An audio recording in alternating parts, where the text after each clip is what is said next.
Hey everybody, welcome back to the podcast. So today we're sitting down with our friend Sebene Selassie. And for our listeners, you may remember Sebene from an episode that we recorded last summer about her book called You Belong. It's an excellent read, by the way. You can pick it up on Amazon or wherever you buy your books. And I'm a bit biased, but I think it was a good podcast episode too. So go buy the book, listen to the episode. But Sebene, welcome back to the podcast. It's an honor to talk with you and interact with your work. It's been very helpful for me. So thank you. Thank you, Glenn. Thanks for having me back. Yeah, absolutely. So I'm curious, real quick, are you working on any new books or anything you can speak about? Can we expect some more long form writing from you down the road? Or are you really focusing on your newsletter and things like that? Yeah, for right now, I'm focusing on my newsletter. I Mhm. have some ideas percolating, but I don't have anything that I want to commit to Gotcha. yet. I'm working on developing an online course Oh, that hopefully will come out later this fall. Yeah, so that's sort of the longer project I'm on right now. gotcha. Now, do you do like ongoing recordings with 10% Happier, or do you like do you have like more things coming up with them, or is it just like whenever they need you? How does that work? I was curious.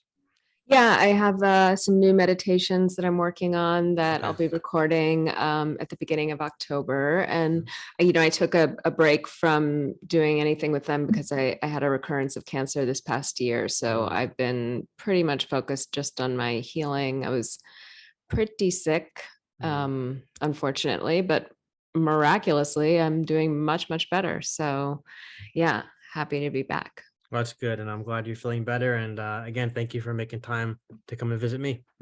Thank you. Thank you. So I want to do something a little bit different today than I normally would do, and we've talked about it already. But I want to ask you some questions that I'm wrestling with in my own life as I strive to be what I've been calling a more complete human being. And just to kind of give our conversation some direction, I'll kind of state them up front. But number one, I want to ask you a little bit about kind of the topic of mindful living in the present moment, especially when your mind is distracted by all sorts of things. And that's a question that's being really fueled by a big life event going on in the life of the Seaport House right now. So I'll share a little bit more about that in a moment. But then, secondly, I want to ask you also if you could help me process through a piece of baggage, and there's a lot of baggage from my evangelical Christian upbringing that I think is really holding me back in this current season of life. And it's something that came up in a conversation with my wife, and I thought that you would be the perfect person to kind of add some perspective. So I want to ask you these questions because I think you're going to be able to help me, but I also think it's going to help our listeners because I think they're going to relate to what we're talking about as well. So that sound good to you? Sounds great. All Yeah. right, so are you ready to come into my mind, Sebene? You might want to wear a helmet. We don't know what we're going to find in there. So we'll see. We'll see how it goes. All right, so first, let's talk about mindful living, and I want to give you a little bit of context for my question for your sake and also for our listeners. But I'm on this journey to become a more mindful person. That might not even be the best word. I'm not sure, so you can correct me if there's a better one. But I'm kind of working to become this person who is mindfully living in the present moment and trying to soak them in and just really be present, like in this, like right here right now, not in the past, not in the future, but living in the giggles of my 5-year-old who recently I started laughing like SpongeBob for some reason. I'm not really sure why, but Mhm. in those giggles when she just like uncontrollably laughs, or being present in that, her preparation for kindergarten, in this conversation with you, moments with my family. And I feel like I struggle with that a lot, especially recently, because number one, like as much as I want to live in the moments, I struggle with knowing I'm going to have to let those moments go, because I know that like the second they pass, now they're in the past, like they're not going to be there anymore. And so I find myself wanting to cling to the moment that I'm in, which ultimately makes it difficult for me to be fully present in the moment because I'm not really thinking about the moment. I'm thinking about it's going to be gone and I'm going to be sad and all these different things. And then secondly, as much as I want to live in the moment, I also struggle to know that as that moment passes, tomorrow's moments, like whatever those moments might be, they're going to bring changes. And although those changes are going to be good for the most part, it'll inevitably mean that there's going to be the end to something that I really love and enjoy today.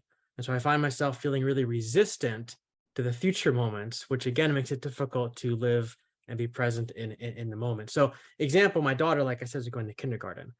and she's starting in just, I mean, next week is orientation, and then it's like 2 weeks after that, or 1 week after that. I'm not sure, but this is like fueling all of my anxiety right now. And so as summer is winding down, it's like her last summer before school starts. Playing on the swings. We go for a walk every morning, going to the park. We paint pictures in the afternoon, watch cartoons, and I find myself in these moments like I'm trying to soak them in, but I'm consumed with knowing that once kindergarten starts, like these things are not going to happen anymore in the way that they always do. And so I these moments that I love so much, it's like they're going to be in the past, and the moments of tomorrow with kindergarten, they're going to be good, but they're going to bring so many things that are going to steal. I feel like and steal things that I cherish and I love so much today. And so I guess all of that is my question is, how can we, and I say we because I assume I'm not the only person in the universe who struggles with this, although sometimes I feel like I am.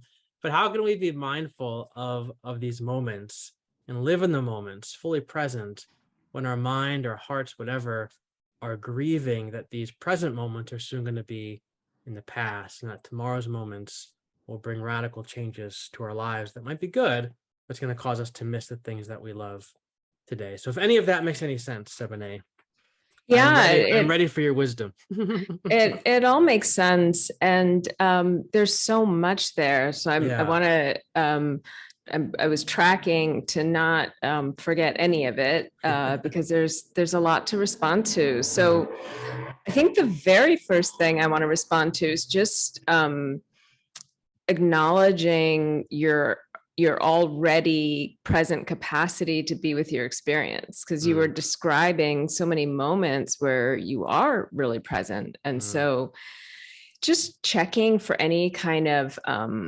perfectionism or constant self-criticism, or for a I lot of us, yeah, self-flagellation that we get yeah. into, that we're not meeting up to some idea, and it really is an idea of Mm, some standard we have of those beings that are perfectly mindful in every moment and savoring every experience of life, and that's going to lead to some kind of exalted state. And yep. just throw that out, Yeah. and Yeah. just really acknowledge like how well you're doing in Mm, the exact task that you set yourself out for. This mm, aspiration you have to be more present for your daughter and for your life and family and for everything that's going on is mm, already happening. And yeah. that what we pay attention to grows. And so paying attention to the fact that it's already happening actually grows it, rather Mm, than paying attention to some lack, which is inevitable. No one is going mm, to be perfectly mindful in every moment. And then you start noticing all the times you're not mindful instead of the times that you are. yeah. That's really good.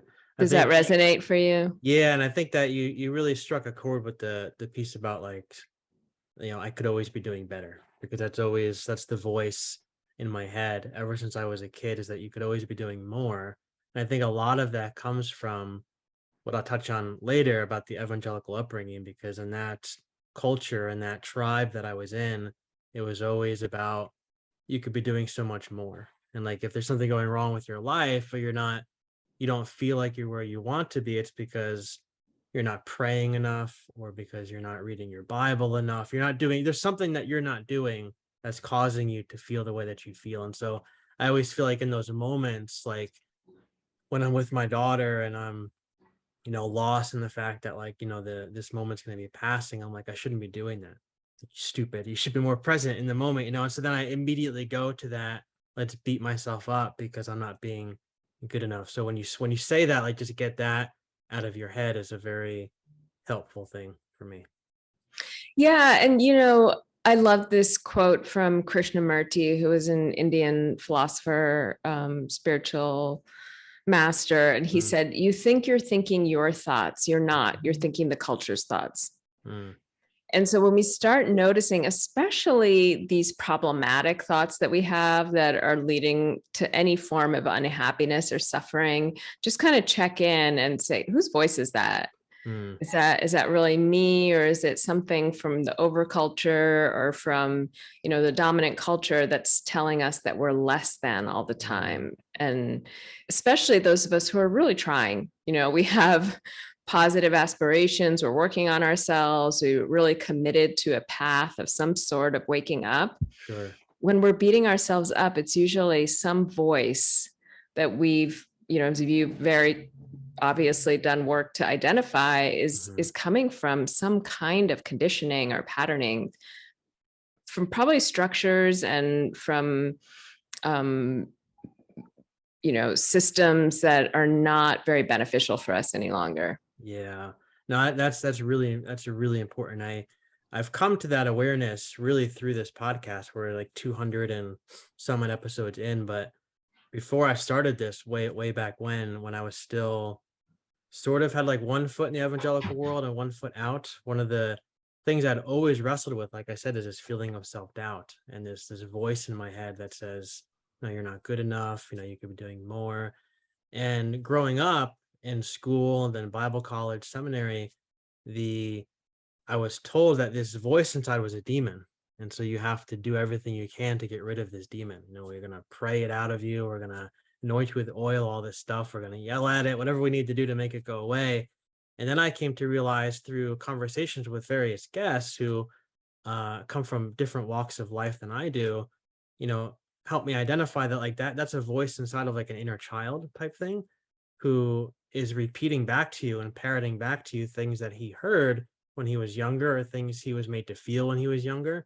And so the idea isn't to cast that voice out. You've cast that voice out all of your life. You need to kind of take that voice on your knee and speak to it and help it be the child it was never allowed to be, I guess you could say, when it was younger. And so how that's like another piece that's mixed in here as well, that I'm trying to really wrestle with, because like you said, that structure that I came from, although it might have been helpful in some extent when I needed it when I was younger, I feel like now I've outgrown that structure. It just doesn't help me anymore.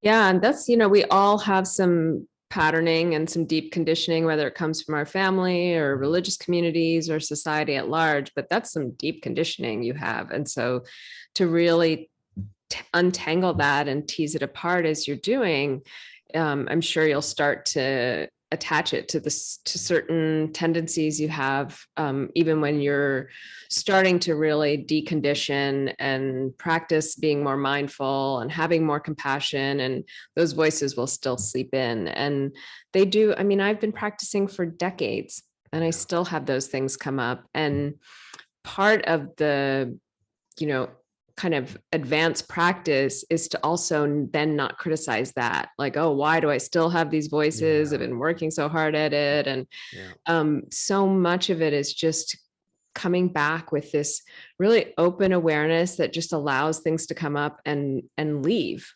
The more we bring this sort of unconditional allowing to whatever is there, just recognizing it as part of our patterning. And we have it, whether it's comes, even ancestrally. We now know that there's epigenetic trauma, that things are handed down, actual emotional states and psychological conditions. And so those voices or patternings, they're not something that is happening to us because we're bad or we've done something wrong or, we haven't figured it all out yet. They're an ongoing process. And the more we can just kind of relate to them with this gentle awareness that's allowing and also can let go, which is a really important part of it, the less they're going to trouble us, whether they're there or not, Yeah, that's really good. Do you have any like insight into, like even for myself, but even for our listeners who are really thinking about this idea of mindfulness, like, do you have any recommendations for somebody getting started in kind of the world of meditation and mindfulness, like where they can begin? Because I feel like there's so many things to go to these days, especially like if you put in mindfulness in Google, thousands of things pop up. There's all these different apps, there's different books, things like that. But like for somebody who just wants to start some kind of a practice to be more mindful in their life, like where would they begin? Well, yeah, to track back to your original question, one of the things you asked is mindfulness even the right word? And I would argue no. Okay. It's a convenient word. It's become the most popular word. It's a buzzword. It's a buzzword. It's translated from an ancient language called Pali that's related to Sanskrit, so an Indian language, Mhm. comes from Buddhist texts. That's what the word that we're using when we say mindful, when we say mindfulness meditation, it comes from these 2,600-year-old teachings Mm, about mindfulness. That's what we translated it as. mm, The word itself, sati, S-A-T-I, has many meanings and it has many connotations, as often ancient languages do. mhm, And one of its connotations is to remember.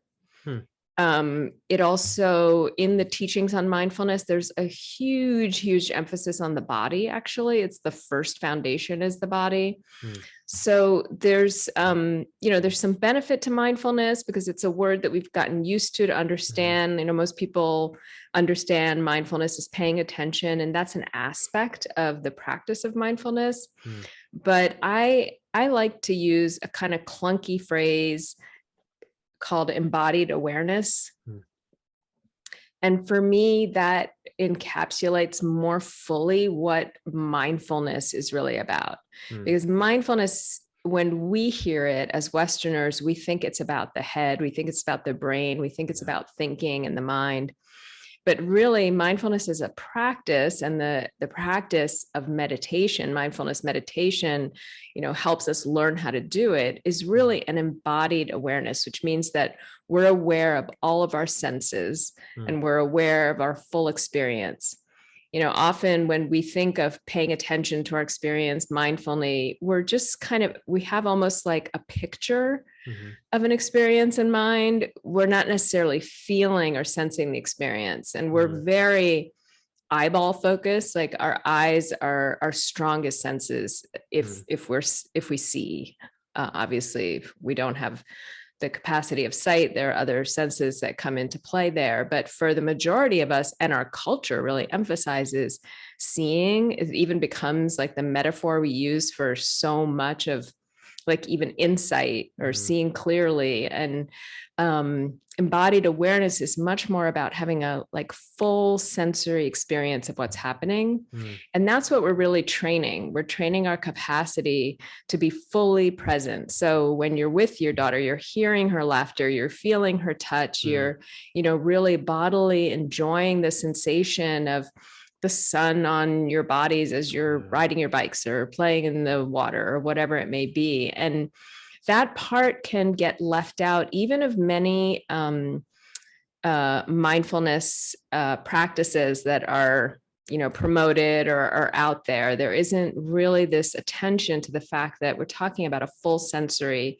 experience of life. And so mm, for someone who's just starting out, I would really recommend to find resources and techniques.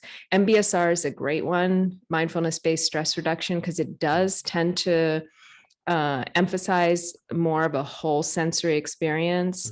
mhm, John Kabat-Zinn, who was the founder of MBSR, I think even one of his books is called "Coming to Our Senses" or "Coming Back to Our Senses" or something like that. So that whole sensory experience is a really important place to start. mm. It's almost like you have to get out of your head, right? Because it's, Yes. yeah, which is important for me because I live in my head. Like as an introvert, like I just live in my head. And so like in those moments with my daughter, I'm in my head and I'm just thinking, how can I get out of my head? But to hear you say that it's about, even feeling the sunshine on your face when you're with her, when you're playing in the sandbox, like feeling the sand in your fingers, like those are things that can help you become grounded and aware, I guess, of the moment that you're in. Yes. And, some of us have a stronger tendency toward our head. And I would argue, even those of us who are naturally more tuned into, let's say, our heart or our body, it's trained out of us by this culture, because this Mm, culture, just by the nature of schooling, it starts so young, we're all forced into our heads. yeah. And unless you're an athlete or a dancer, a small Mhm, percentage of the population that's rewarded and actually paid for their bodily connection, mhm, pretty much everyone else is only rewarded really for being in their head. yeah. Yeah. We're literally graded on it, right? Yeah. That's true. And even when you get into the workforce, it's all about what you can produce from your brain. Yeah, from your Yeah. heart. Yeah, that's really good. So it becomes a real kind of deconditioning from a dominant pattern that all of us are living in under. And it's you know it's very liberating Hmm. to get out of it and to get out of it together. And that's why so many people even seek intoxication to Mm, do that, to like dance together or to be in communion together, not just through our heads. yeah. And it's hard. It takes practice, and that's why it's called practice. Mm, But the goal is not to become a good meditator. mhm, The goal is not to like just be able to close your eyes and go inwards and pay attention. The mhm, goal is to be able to practice that on your own for however long it takes, and small doses are fine, mhm. so that you can better do it in your life, right? Yeah.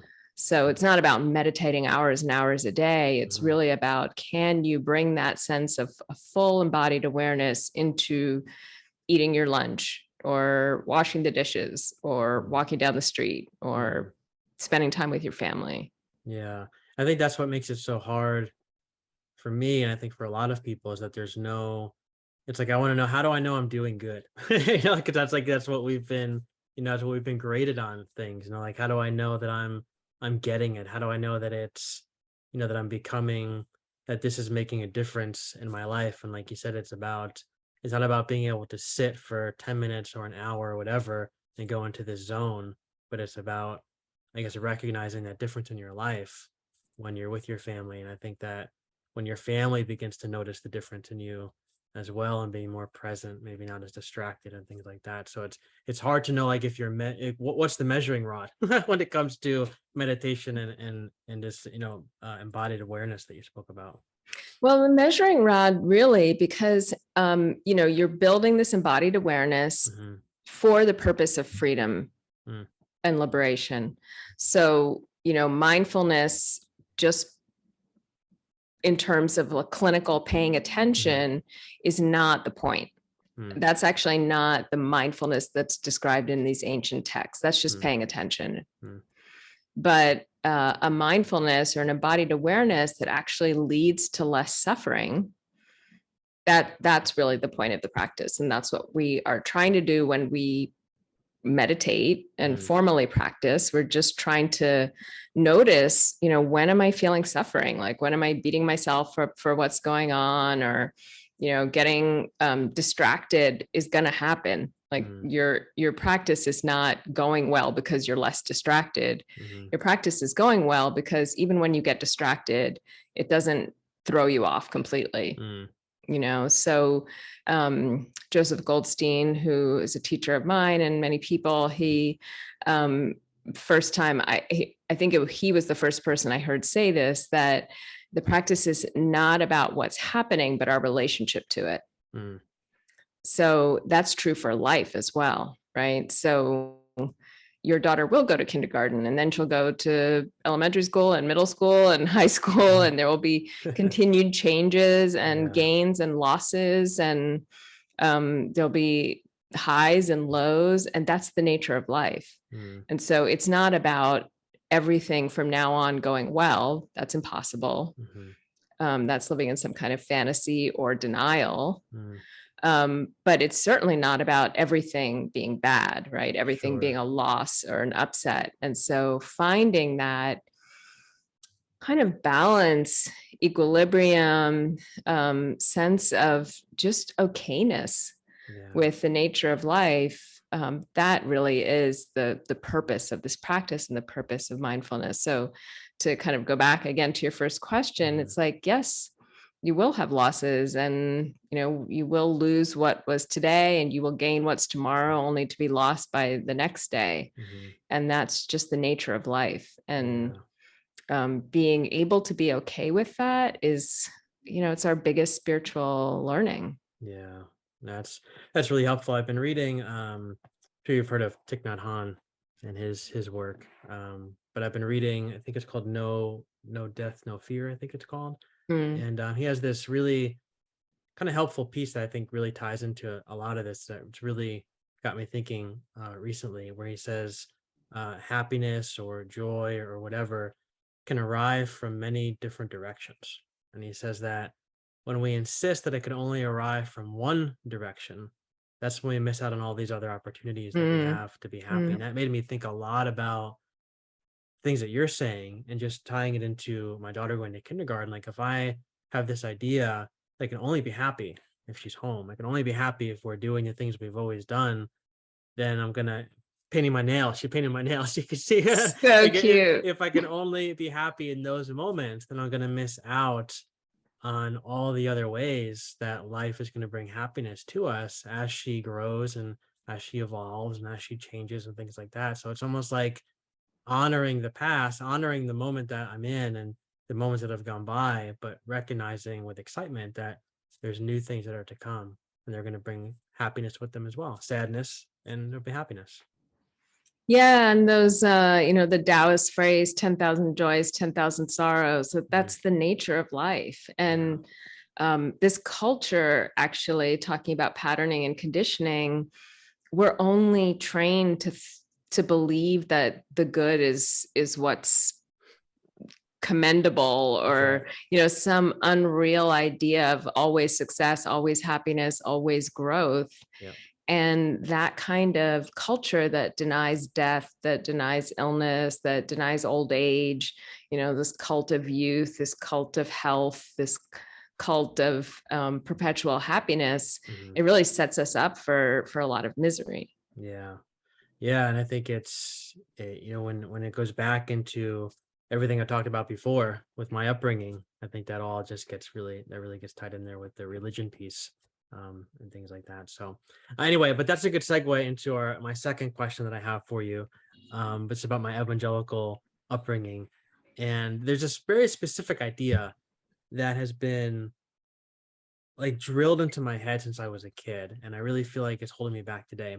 So again, some background, but my wife was on my case in a good way, not in a bad way. She was on my case to take better care of myself, like mentally and emotionally, by doing things for myself, like things that I enjoy doing. Like, that does shouldn't seem like rocket science, but to me it is like general self care. Like I like to go to the bookstore and look around and grab a coffee and read or write in my journal, whatever I could like live at Barnes and Noble if I could. And I like to play video games. And like I said before, I'm an introvert and I love that alone time kind of away from people. And as much as I love the podcast and love the work I do, as an introvert, it can be very draining to kind of put myself in situations where I have to be more extroverted, whether they be physical, virtual, whatever. But I struggle to do things for myself because I feel this extreme pressure to put everybody else first. Like my daughter's got to be first, my wife's got to be first, my family's got to be first.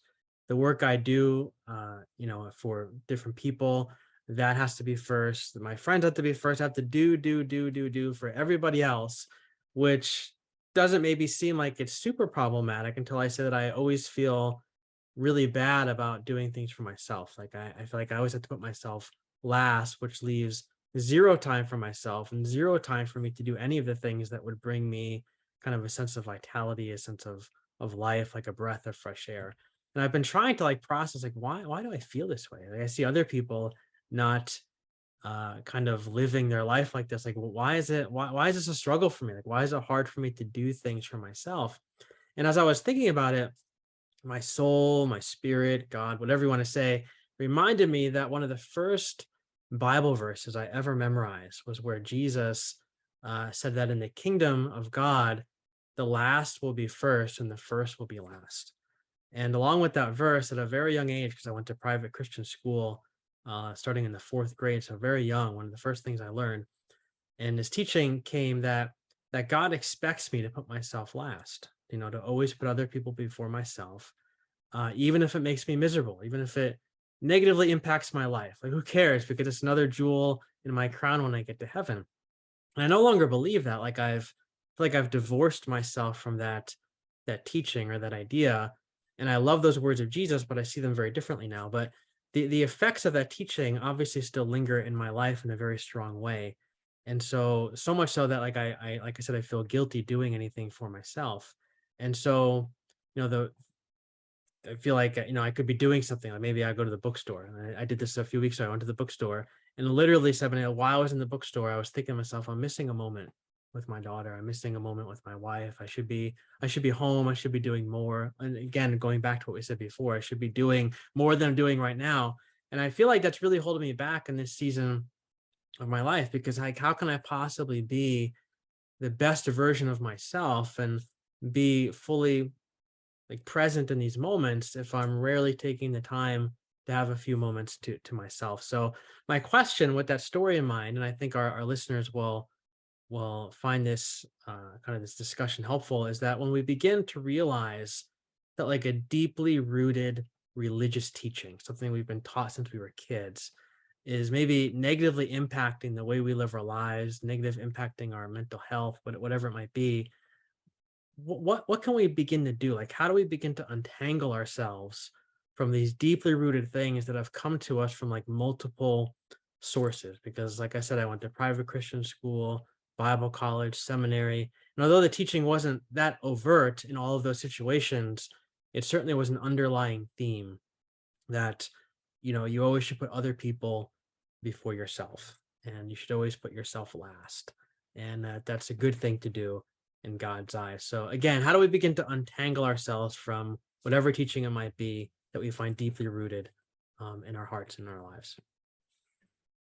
Yeah, that's really it's really deep, and I might be the wrong person to ask because I can really relate to a lot of what you're saying, or maybe I'm the right person to ask. We can Um, commiserate together. yeah, one of the things that's really, and you named it as well, you pointed out, is that how can we be there for others if we haven't taken care of ourselves? And Yeah. for me, I've had to get sick multiple times, including just a year ago, Mhm. and was still sick through the fall and the Mhm. winter of this year. So it's a lesson I have to learn over and over again, to not overextend myself Yeah. and deplete my energy to the point where I'm not functional. Like my Yeah. my body really falls apart. And Mhm. and how can I be of service to my family, my friends, the world, to my purpose and mission in this life, Mhm. if I'm not even healthy or Yeah. capable?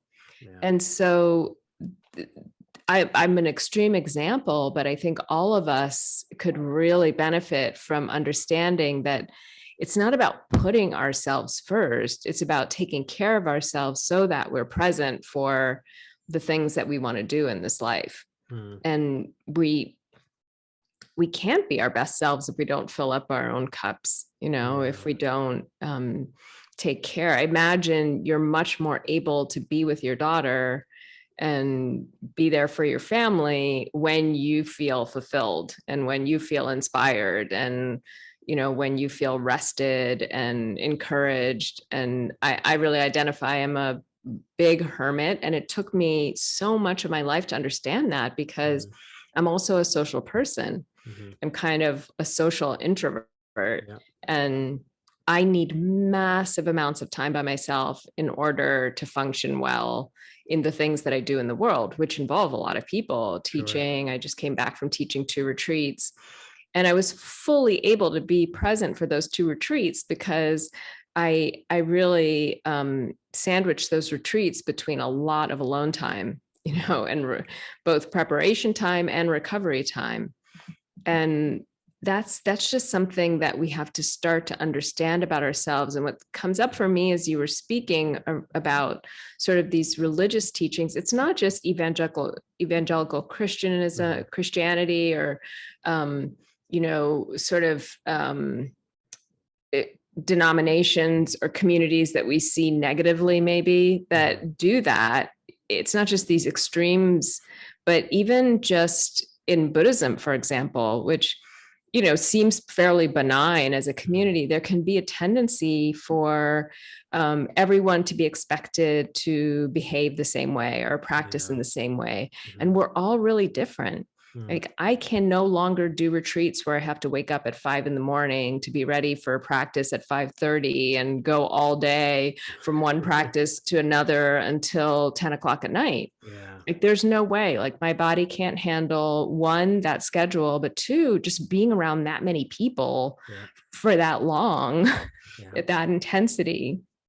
And I've learned that I have to go to retreat centers and practice spaces that allow me to practice on my own schedule by myself, choosing when I want to practice with the group or not. And there are places that I can do that. And so, really learning about ourselves and what our needs are and how we differ and that uniqueness, it goes against a lot of religious teachings, Yeah. which tend to subscribe these kind of blanket practices and these uniform prescriptions for everyone. And I just think that doesn't really work anymore. It Yeah. may have worked in the past. Mhm. I don't know, or maybe it never worked and people were just suffering through it, but we're each so unique. And I think really tuning into what feeds each one of us and what doesn't is really important. Yeah, and I think that's a really important point. I think I've come to understand that like a lot of people, just because you didn't grow up like in an evangelical Christian world like I did, doesn't mean that there's not fundamentalism, so to speak, in other areas. 'Cause I've talked to people who grew up in like vastly different religious settings or no religious settings at all, but they might be describing the very same thing that I just described because it was drilled in their head as well, but from a much different standpoint. But I like what you said about kind of coming to understand yourself and how you operate and what you need in order to fully function in the world. And you're correct. Like there's times when I'm home and my wife will say, you just need to go out of the house, like you just need to go away for a little while and go do something for yourself because when you come back, you'll feel much more like present in your mind to be able to kind of function with the craziness of our daughter, running around the house like a mental person before having dinner because she's hangry, because she's hungry and she's angry at the same time. And so, it's just like just go out of the house for a little while, gather yourself, and then come back. And every time I do it, I feel so much better. So I think I just have to So kind of, what's the resistance? Like if every time you feel so much better, is there yeah, some idea that you should be different?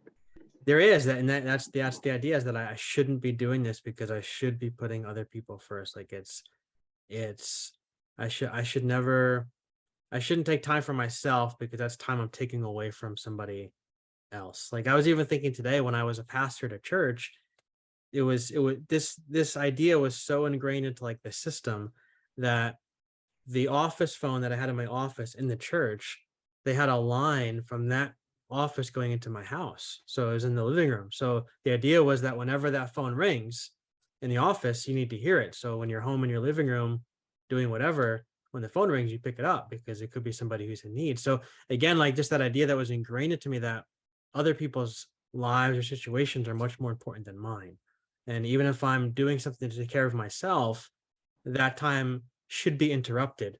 The phone should ring because I should be able to be available like that for somebody else because their needs are much more important than mine. And so it's like such a weird, like looking back at it, like a bird's eye view. I'm like, that's just such a ridiculous thing to think. For whatever reason, it's like ingrained in my mind. And I think that that's really the root of where it came from. It sounds to me too that there's like uh there's also it sounds like there's kind of a hierarchy that those who are more available, it's like more preferred. Yes. Like it would be better if you had that kind of structure, like if that's how you were, Yeah. rather than really recognizing like the beauty of your unique structure, that there's probably no way you could create this podcast and, give to others what you have to offer if you didn't kind of have time on your own Yep. to be inspired and read and check out things in the bookstore, listen to other podcasts, take a walk and listen to something that inspires you. And sort of that's your purpose, right? That's your sole purpose. Someone else's sole purpose is maybe to sit by that phone 24/7. And they were designed, Right. like their actual structure as a human being was designed for that, and that's what they have to offer. But it's almost like you're denying yourself your unique gift because you're trying to fit into the structure that you were programmed to think you should have. Yeah, that's spot. I didn't think of that. I mean, that's spot on, because it's to your point. Like the ideas don't come when I force them to come. You know, the ideas don't come when I'm constantly putting something in front of me to do, for myself or for somebody else, whatever. But it comes when I withdraw, kind of, when I take that time for myself in a book, or to go for a walk, or to sit with a cup of coffee and just mingle and think. And those are when the ideas come. And I never made that connection, that's what gives fuel to my soul purpose. That's really helpful. Thank you. Yeah. Awesome. Well, Sebene, we are just about out of time, but as I predicted, I knew this was going to be a really helpful conversation. So thank you so much for taking the time again to join me. Oh, you're welcome. Thank you for having me. Thank you. And is there, real quick, any particular piece of your work that you want to point our listeners to today? I know you have your newsletter that I'm signed up for. Do you want to make anybody aware of anything they can go to get their hands on? Yeah, that's my main way of staying in touch with people. I'm on Instagram, but I tend not to share there as personally as I've been doing in my newsletter lately. And it's not a newsletter that I'm just promoting stuff. I actually almost never promote stuff. It's really just a piece of writing and what I'm thinking about and what I'm exploring, and hopefully inspiring other people through that. I love it. Well, I will put the link to it in the show notes, and maybe we can do this again sometime later. Sounds great. Thanks, Sebene.